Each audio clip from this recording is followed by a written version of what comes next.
बहुत सुंदर लगा कि आप लोग बैठे हैं हमको सुनने के लिए, एक साधारण परिवार की महिला के लिए। थोड़ा ध्यान से सुनिएगा, गलती हुआ तो माफ भी करिएगा। ईश्वर की सुंदर एक रचना है। कौन? नारी। कौन? नारी। यस। एक मुस्कान उसकी गमों को भुला देती है। नारी की कोमलता हर कटोटा को पिघला देती है। अपने सीने से लगाकर सींचा है हर इंसान को, अपने सीने से लगाकर सींचा है हर इंसान को। अपने उंगलियों के सहारे चलना सिखाया है, अपने उंगलियों के सहारे चलना सिखाया है हर इंसान को। एक स्पर्श ममता का एहसास दिला जाता है, एक स्पर्श ममता का एहसास दिला जाता है। नारी की आंचल में सारा संसार समा जाता है।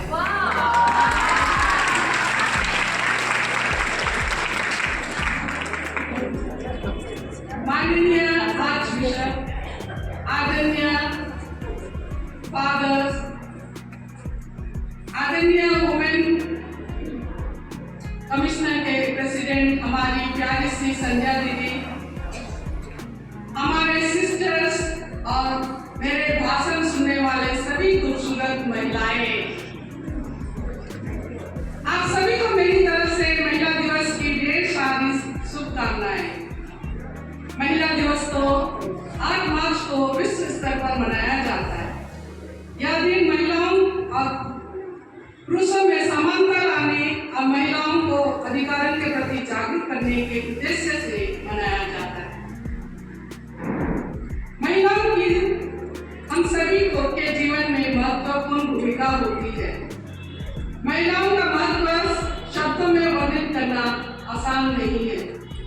महिला समाज के अभिन्न अंग है और हमारे देश में अनेक महिला ने अपनी मेहनत, अपनी काबिलियता के दम पर सफलता के ऐसे मुकाम हासिल किए, जैसे आजादी के समय Rani Lakshmibai, Sarojini Naidu, Indira Gandhi, Kalpana Chawla, Indira Nooyi, Mother Teresa of Calcutta, Mary Kom, PT Usha, Sonia Gandhi और सुषमा स्वराज जैसे आदि अनेक महान हस्तियां पुरुषों से कंधे मिलाकर आगे बढ़ी।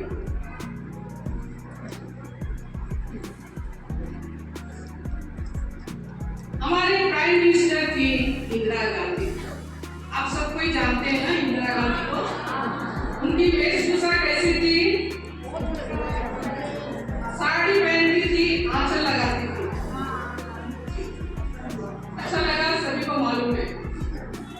इंदिरा गांधी अपने समय में एक जाबाज प्राइम मिनिस्टर थी।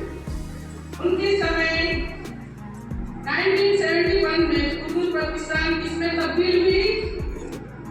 बांग्लादेश को बनाने में उनका पूरा योगदान था।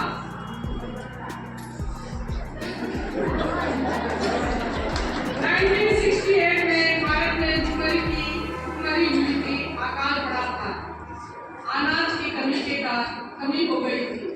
उसने यूएस जाकर वहां के प्रेसिडेंट से रिक्वेस्ट किया, हमें आपकी मदद की जरूरत है और अनाज की जरूरत है।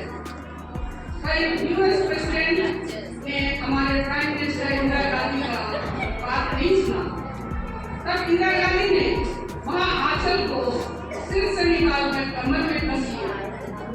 अब बिना मदद लिए भारत आ गई, अपने साइंटिस्टों से बात की और उन्हें प्रोत्साहन किया।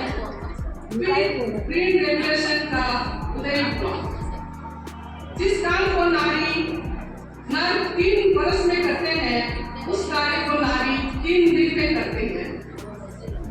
नारी के 6 गुण: कामकाज में मंत्री के समान सलाह देने वाली, कार्य करने में दासी के समान सेवा करने वाली, माता के रूप में स्वादिष्ट भोजन तैयार करने वाली, संकट में अप्सरा के समान सुख देने वाली, धर्म के अनुकूल चलने वाली, क्षमा, दया, पुण्य धारण करने में पृथ्वी के समान स्थिर रहने वाली, मातृत्व की गरिमा से मंडी अपने घर को स्वर्ग बनाती है।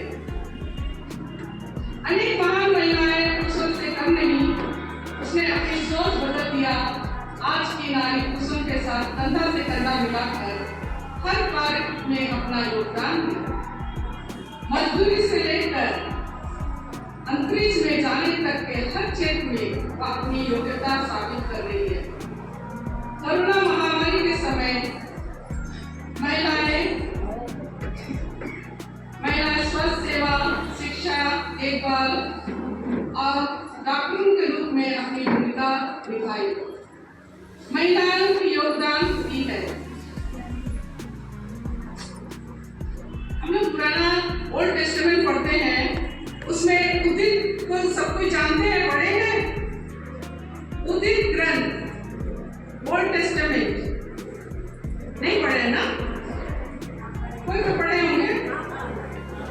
उसमें उदित ने 1,20,000 सैनिकों के सेनापति को हेलोपेलिसिस से बचाया था, एक सिर काटकर योद्धाओं को बचाया था। एस्तर का ग्रंथ पढ़े हैं? एस्तर भी रानी बनकर यहूदी जाति को रक्षा की है। आज मैं अपने बारे बता रही हूँ। रोज घर का पूरा काम करके ऑफिस जाती हूँ, फिर ऑफिस से आकर परिवार के लिए खाना बनाना, बच्चों को पढ़ाना और उनके लिए जो भी जरूरत है उनको पूरा करना। हमारा पेरिस है स्टेला मारिस पेरिस, वहाँ वुमेन सेल का प्रेसिडेंट हूँ और एससीसी का पीएचडी मेंबर हूँ। काम के साथ साथ पेरिस का भी हर एक्टिविटीज में बढ़ चढ़कर भाग लेती हूँ। हमारे 2019 में एससीसी कन्वेंशन हुआ था सेंट जेवियर्स में, उसमें भी हम लोगों ने खूब बढ़ चढ़कर भाग लिया। ईश्वर हर अच्छे काम में ईश्वर हमेशा सहायता करता है। साल में एक बार हेल्थ कैंप करते हैं अपने स्टेला मारिस में, जो साउथ ईस्टर्न रेलवे के डॉक्टर्स, नर्स और फिर हमारे पेरिस के नर्स के साथ मिलकर जो 30 ईयर्स से ऊपर जिनकी उम्र है उनका पॉप्स में टेस्ट किया था, सब डॉक्टरों का सहायता के द्वारा हम लोग बीच बीच में करते हैं। सिर्फ ड्यूटी करने से समाज को जान नहीं पाएंगे, पर चर्च की एक्टिविटीज से हम सोशल वर्क कर सकते हैं। मुझे प्रभु के वचन पर पूरा भरोसा है और विश्वास है, इसलिए 2020 में 18 फरवरी की वो शाम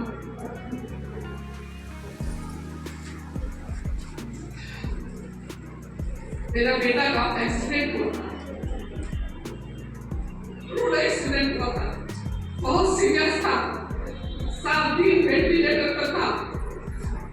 हम लोग सभी महिलाओं ने हमारा साथ दिया, प्रार्थना किया। डॉक्टरों ने कह दिया था ये बचेगा नहीं, पर मेरा विश्वास ईश्वर में था, इसीलिए आज मेरा बेटा जिंदा है और सकुशल है।